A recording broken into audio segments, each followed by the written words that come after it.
very glad to be here and to share with you my ideas on a topic that I am starting to research. So it would be amazing if you have any questions or then, I don't know, some remarks, because it would be helpful for me to continue with my work, with my research. So the title is, again, some remarks about the difference between Überzeugung und Überredung. I have been reading these days a text that Nina shared with me, and the discussion there cannot be postponed because it concerns the conditions under which an immediate future is even possible for us. It is namely the report on the Club of Rome, which is entitled "Come On." I find this kind of intervention very interesting from a logical point of view, because it has as its starting point the objective establishment of a set of facts, and as its point of arrival, a set of practical imperatives that are presented as the only or the best way to avoid a set of consequences that would follow from those facts. Thus, there are three kinds of statements involved here, linked according to different logical connections. Firstly, we have a set of facts whose truth is confirmed by scientific research of various kinds. Secondly, we have inferences about what the future will be like if this state of affairs remains unchanged. Thirdly, we have indications about how we should act to avoid this inferred future. We are philosophers and we could hardly judge the truth or feasibility of such statements. We can, however, analyze the suggested instruction, and strictly speaking,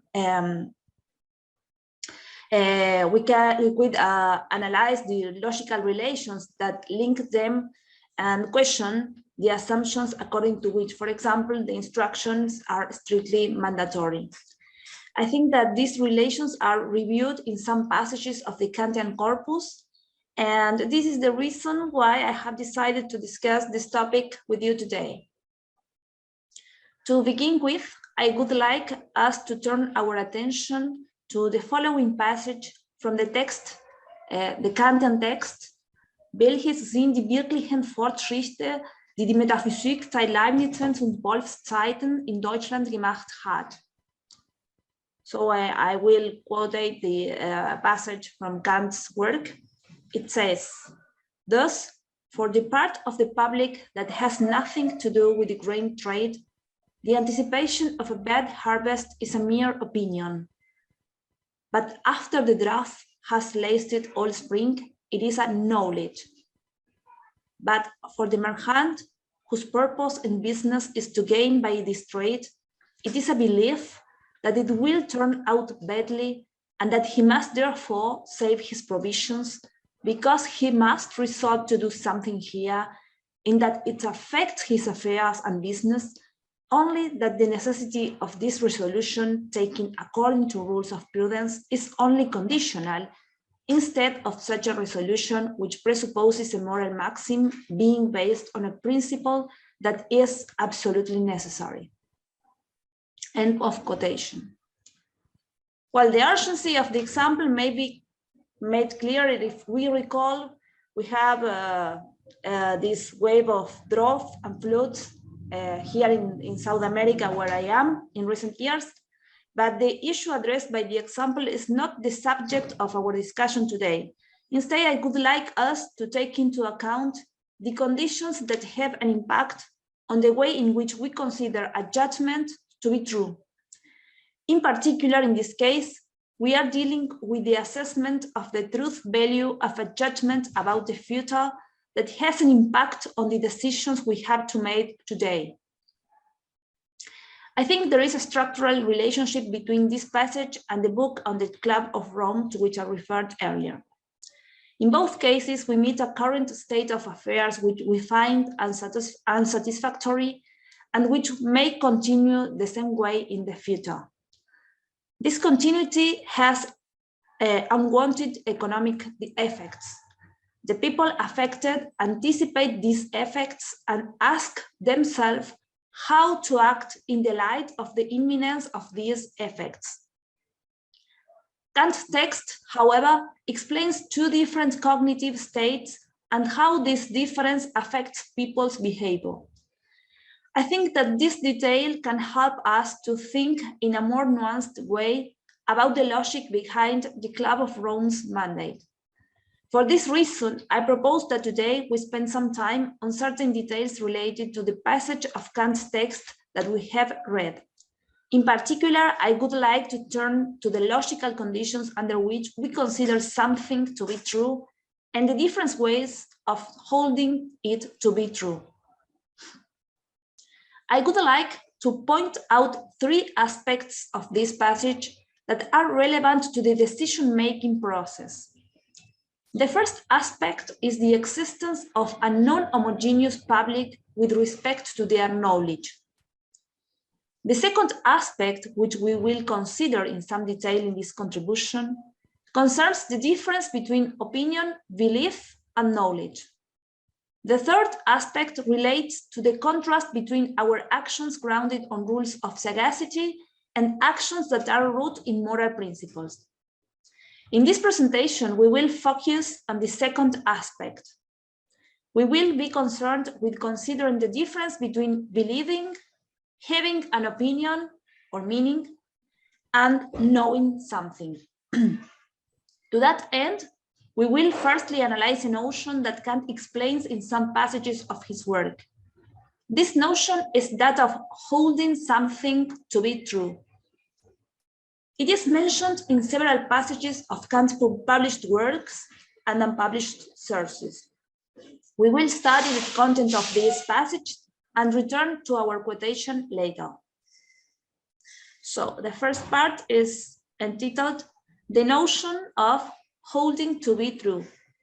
This word in German is für wahr halten.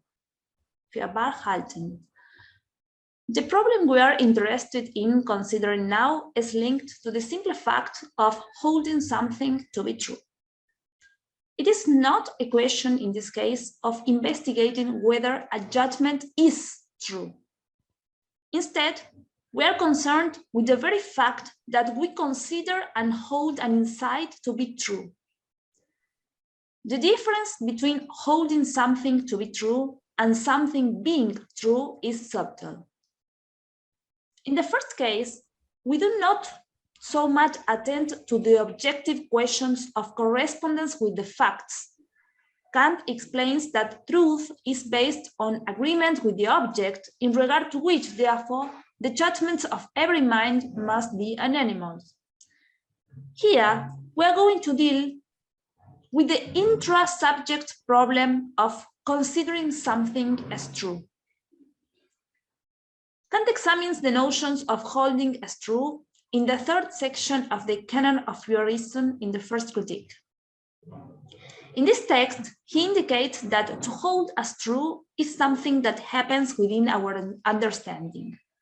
Furthermore, in some notes of logic from the 80s, we read the following: the notions of holding to be true and truth are different. The state of mind, Gemüt, in which I give credence to a judgment is truth holding. And Kant adds that this, that is, truth holding, is the phenomenon of the human mind that is being argued about here, and not whether some judgment is objectively true. In accordance with the passage we have taken into account, then, we are not concerned with the objective problem of whether our judgments correspond to an actual state of affairs. We are concerned instead with our subjective consideration of the truth value of our own judgments. In the text of the first critique, Kant further specifies his notion of holding as true. If it is valid for everyone as long as she has reason, then the reason for it is objectively sufficient, and the truth holding is called conviction, Überzeugung.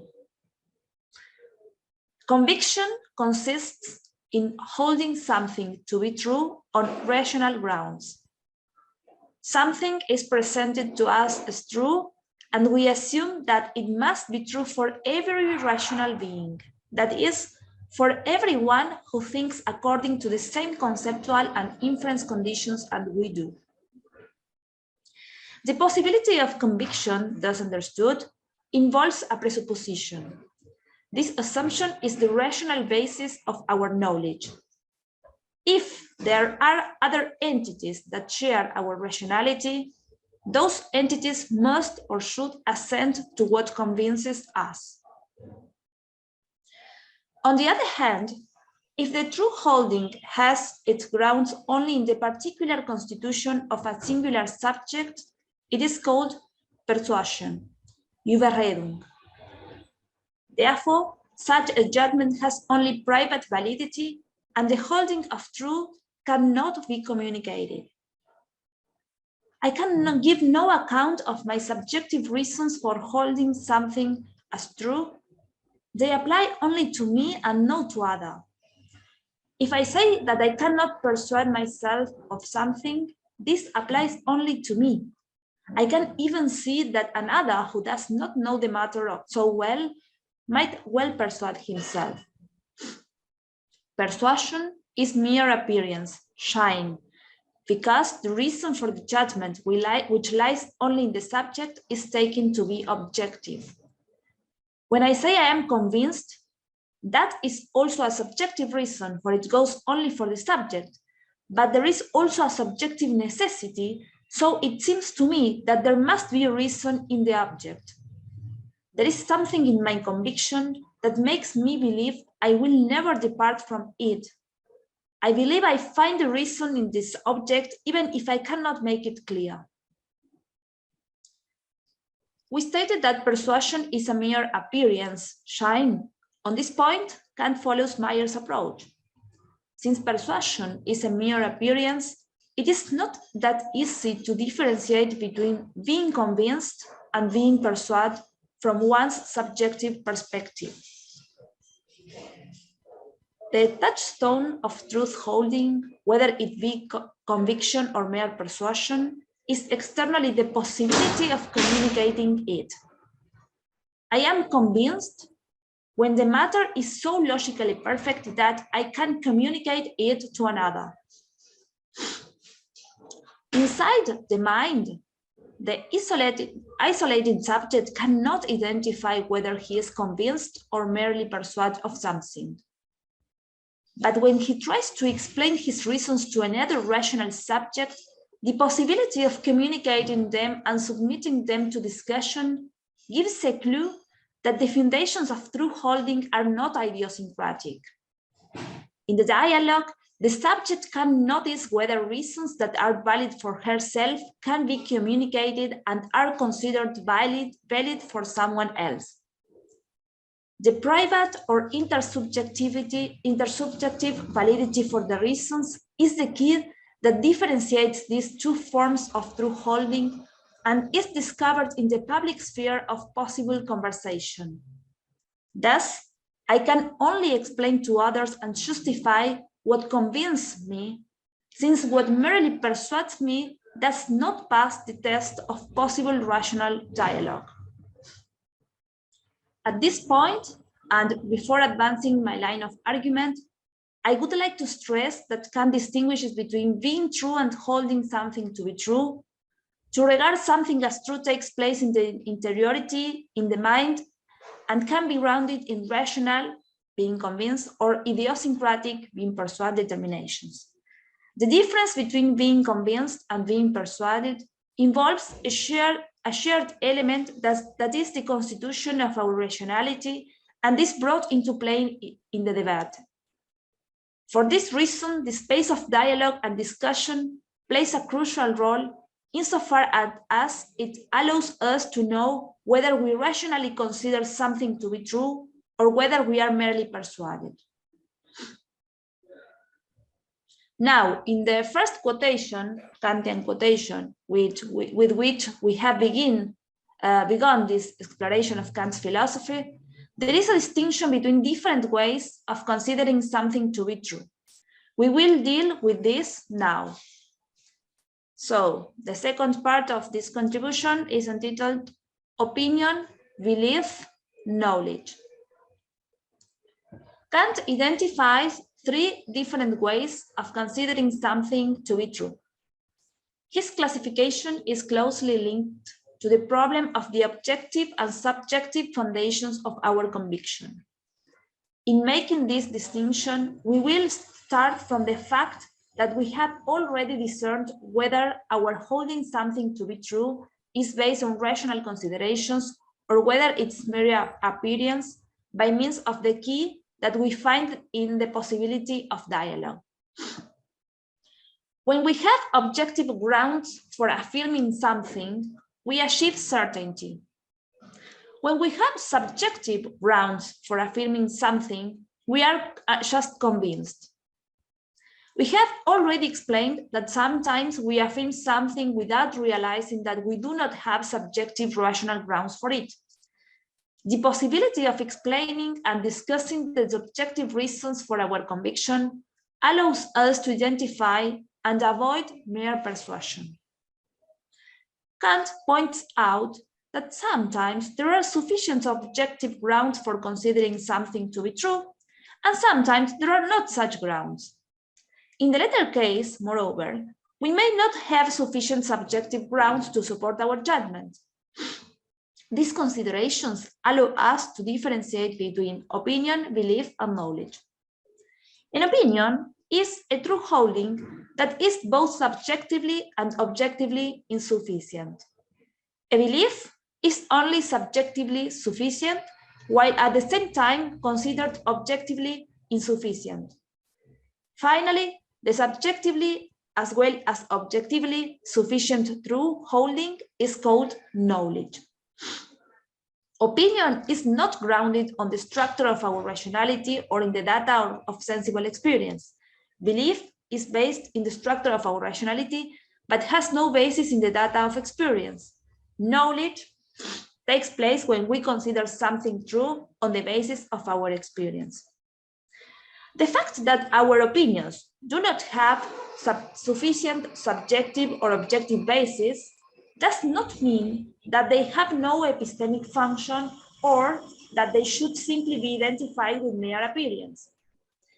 As a matter of fact, the role that Kant assigns to opinion in the process of knowledge has already been noted by some scholars.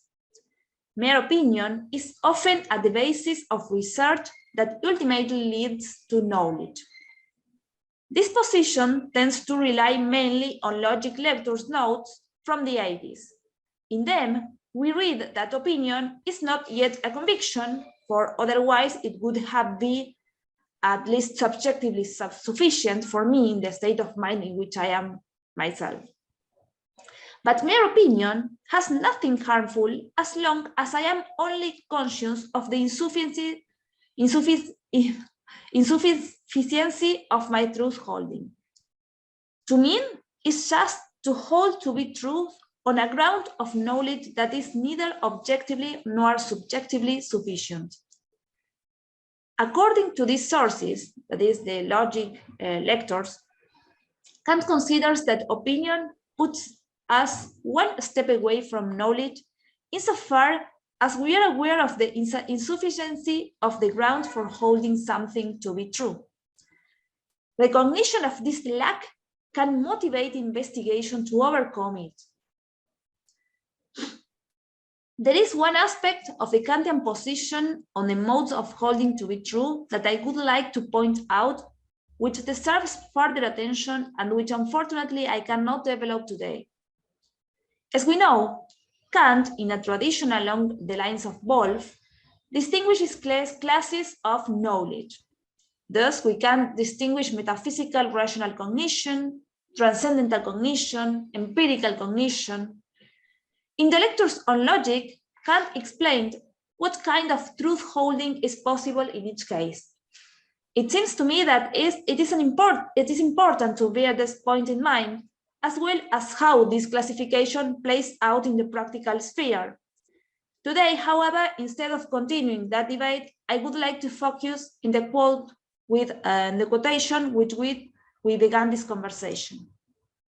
So, being convinced, being persuaded, opinion, belief, knowledge, and again, the problem of our future. In the Kantian passage we read at the beginning, we can identify three situations. First, we identify the situation of one who ignores the state of affairs and expresses an opinion about the future. Secondly, we find that person after he has gone through the situation about which he was previously gave his opinion. About the now past event, this person has knowledge. Finally, we can identify a person familiar with a situation who has a belief about how it will develop. The subjective disposition of one who is familiar with the situation and the subjective disposition of one who is not familiar with a situation are different. The former has a belief that has sufficient subjective foundations and that could be communicated, shared, discussed. The latter has a mere opinion without subjective grounds. Neither of them knows what the future will be like. The future is not an object of certain knowledge. But the person who is familiar with the situation and challenged by it has to act. He has to make decisions about the course of his conduct in such a way that the development of the current state of affairs does not harm him. The text on the Club of Rome, like other texts concerning the future of our planet, contains elements of different character. On the one hand, it provides knowledge about the past and the present of our planet. This knowledge can be useful to become familiar with the state of affairs and to get out of our mere unfounded opinion. On the other hand, this text teaches us that we are a part of it, like the trader, and that we have to act. Finally, it also suggests a course of action. That course of action includes rules of sagacity, which tell us how things are going to be if certain conditions that we could alter are verified. It also indicates a way to alter, to modify these conditions. This may not be the only way. Other approaches have been proposed by other people. Transforming one or the other into an imperative is a practical decision. In order to decide and act, it is always important that we, actors, do not confuse our mere persuasion with conviction. That is why it is important that we are in contact with the object, are part of a publicum, that we can discuss and review our reasons, that there is a space for thinking everywhere on the planet and for all actors in charge. In this sense, I think it is critical today that we remain enlightened. And that's all. Thank you.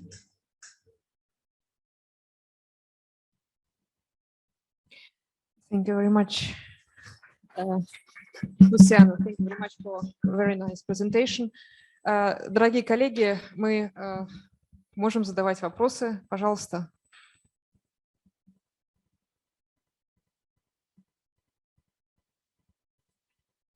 Сейчас. Ага, Вадим Александрович Чалый. Давайте по-английски, наверное. Или как? Я даже не знаю, как удобно.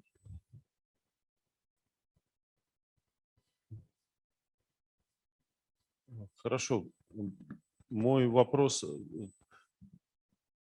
Luciana, спасибо за доклад, прежде всего. А вопрос мой такой несколько технический. Если мы, согласно, он, наверное, адресован Канту, в той же мере, в какой вам. Если мы считаем знанием объективно достаточное убеждение, то не попадаем ли мы в ловушку Гетье? То есть не сталкиваемся ли мы ровно с тем же парадоксом, что вот был известным образом обозначен в статье в 60-е годы. Избегает ли Кант ловушки Гетье? Вот.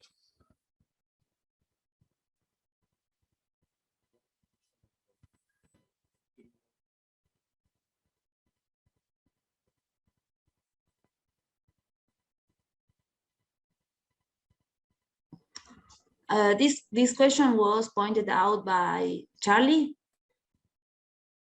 Vadim?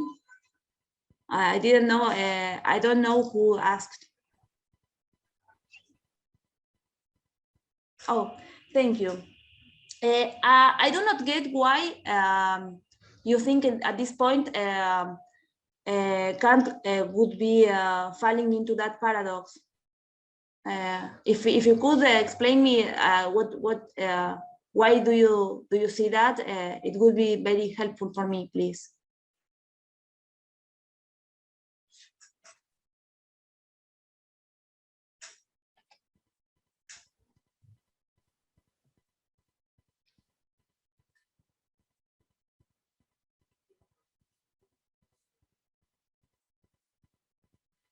Гетье показывает, что обоснованное, старое, восходящее к Платону определение знания как обоснованного истинного убеждения демонстрирует это рядом примеров, не соответствует, не схватывает то, что мы могли бы с полным правом назвать знанием. И когда мы определяем вслед за Кантом знание как объективно достаточное убеждение, ну, не даем ли мы ту же самую формулировку, которая сталкивается с теми же самыми проблемами? Это такой несколько абстрактный вопрос.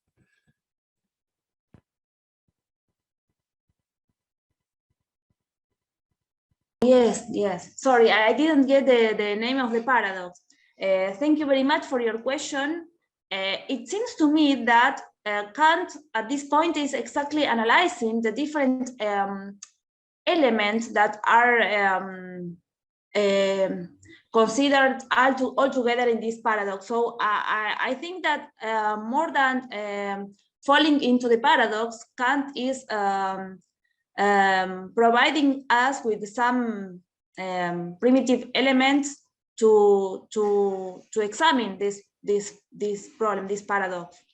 So I think that this Kantian starting point in which we can differentiate or with some detail, in some detail, those concepts. I mean, that holding to be true, knowing that something is true, believing that something is true, etc., are like a way to differentiate the different elements that are involved in the problem of accepting something as true or judging something as true. So I am not pretty sure that Kant is falling into this paradox, but I think it is helping us to think about it. But yes, it's a very technical question, and it is very, very interesting for me.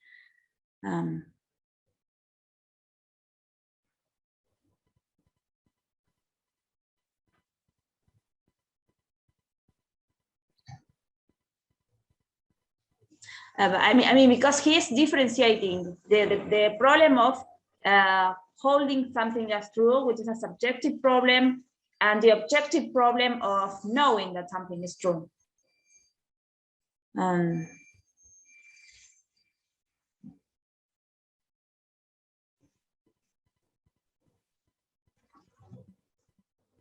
Вадим, спасибо большое. Ну, вопросы следующие. Да, Серхио. Серхио Фентес.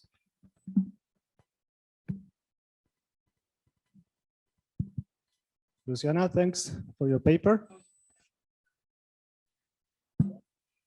So I guess you tried to explain the difference between belief and knowledge as different displays of different uses of reason. So if I understood your exposition, you claim that belief is a conjunction between the theoretical.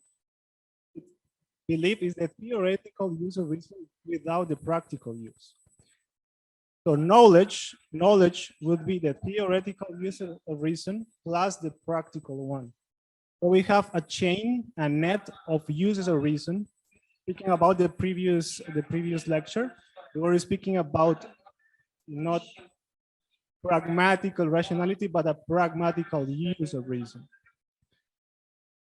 In this sense, I think that you shouldn't perhaps underestimate this possibility of opinion to becoming conscious of the insufficiency of holding something to be true. When you become conscious of the insufficiency of something to be true, you are in the transcendental use of reason. Yes, this is precisely the core of transcendental philosophy and the critical philosophy, and that's when you identify the contradiction between the practical use of reason. For example, the paralogism of reason have the origin in recognizing that the transcendental use of reason go beyond the limits of reason. So recognizing the insufficiency of what are the insufficiencies of something to be true, it's going into the transcendental use of reason, and this is doing transcendental philosophy. So I think that somehow you underestimate this possibility, and it would be even contradictory to claim that opinion would be, let's say, the less elaborated form of the use of reason. Yeah. Yeah, thank you very much for your very interesting question. As I said in a moment in my contribution, I didn't take into account several aspects of the problem, such as the aspect of the practical and theoretical use of reason, because as you said, we have to take into consideration, into account this differentiation, especially when we are dealing with belief. So I agree with your comment, of course. To tell you the truth, I focused it in this contribution in the theoretical use of reason. I mean, in order to get some knowledge, or to know, or to think that we know, or to ask if we know. And I try to differentiate it because between opinion and belief, focusing on the difference, whether we have sufficient or not sufficient ground,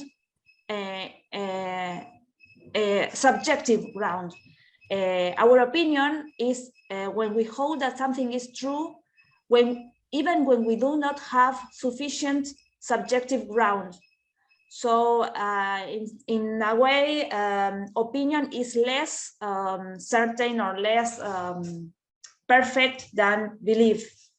But as I said in several passages of the logic lectures, Kant remarks that opinion could be very helpful and is usually very helpful in order to get knowledge, because when we realize that we are holding something as true without any subjective or objective sufficient ground, then we start to research, and we transform this mere opinion into knowledge. So I emphasized in the difference between knowledge, belief and opinion, especially between opinion and belief, not from the starting point of the difference between the practical and theoretical use of free reason, but regarding the difference about what kind of subjective grounds we do have. If our subjective grounds for holding something to be true are sufficient, then we can believe something. But when they are not, we just mean something, or we have just an opinion. And that is what Kant explains in the texts where he is analyzing especially the cognition, the theoretical aspect of our experience. I don't know if I got rightly your question and if I answered it. It is very interesting, and as I said during my contribution, I'd like to continue researching this topic, and I would like to study in which cases we can have a belief or an opinion or knowledge, and in which cases we cannot. And at this point, it's very, very important to distinguish and to take into account the difference between the practical and the theoretical use of reason. But I didn't take into consideration this today because I had to write 7 or 8 pages just.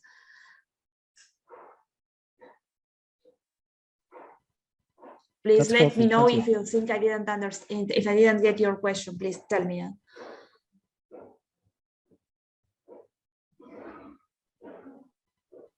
Коллеги, Александр Сабанов.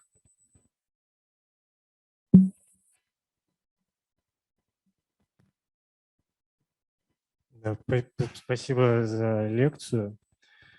У меня возник вопрос еще, наверное, в начале, первые, наверное, 5 минут, когда еще вы отталкивались от доклада Римского клуба,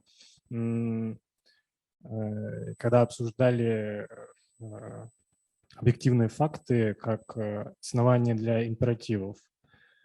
Вот. У меня возникла мысль, немного как бы оказалась внешней потом в дальнейшей вашей речи, но интересно, что вы скажете. Может ли утопическое мышление, то есть мысль об утопии как некоторой проблематической идеи, в смысле Канта, быть причиной для наших моральных действий в настоящем? Вот. В принципе, можно усмотреть некоторое такое утопическое мышление и в понятии царства целей у Канта. И в этом смысле, возвращаясь к докладу Римского клуба, вот появление каких-то некоторых новых проблем, которые чуть более связаны с наукой, научными фактами, чем царство целей у Канта. Но тем не менее, можно ли моделировать образ будущего с помощью в том числе и науки такой, чтобы он помогал в нашей моральной деятельности сейчас? Спасибо. Oh, yes, thank you. It's very, very interesting, your question. And I think it's at the very core of the problem. To tell you the truth, I have not been taking part in the discussions of these topics here in South America, but they are a very important topic of discussion here. I do not know if the people that are studying the current and the future situation of the planet here in South America agree with these people in the Club of Rome, because the political and the ecological situations in South America and the problems in South America are usually very different from the problems in Europe, for example. I think it's very interesting what you asked, and it is namely how we think and how we predict the future from the basis of the current situation. And I think this is the very problem, is how we can better predict the possibility of a future, or the constitution or the description of a future about the mere fact that we actually have. And I think that there is a Kantian help for thinking this relation, and it is namely this distinction between having a mere opinion and having a belief. Because when we are familiarized and we know the current situation of for example, the planet, then we can have subjective grounds to holding something as true about a moment in the history about which we cannot at all have certainty, because we do not know about the future, but we can predict about the future, and this prediction could be better ground if we are really familiar with the current situation. For this reason, I think that this information, this scientific information that this book provides to us is so important for us to think about the future.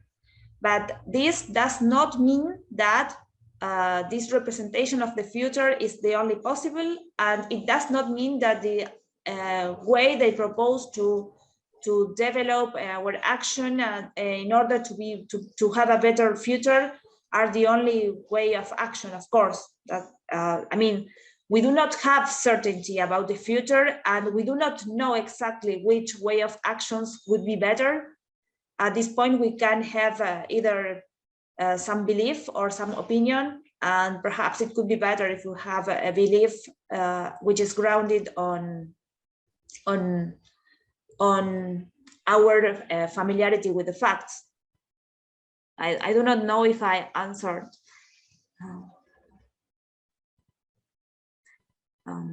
I think that this emphasis, this Kantian emphasis about the importance of the publicum and the discussion in order to decide if we are actually convinced, if we have actual subjective sufficient grounds for our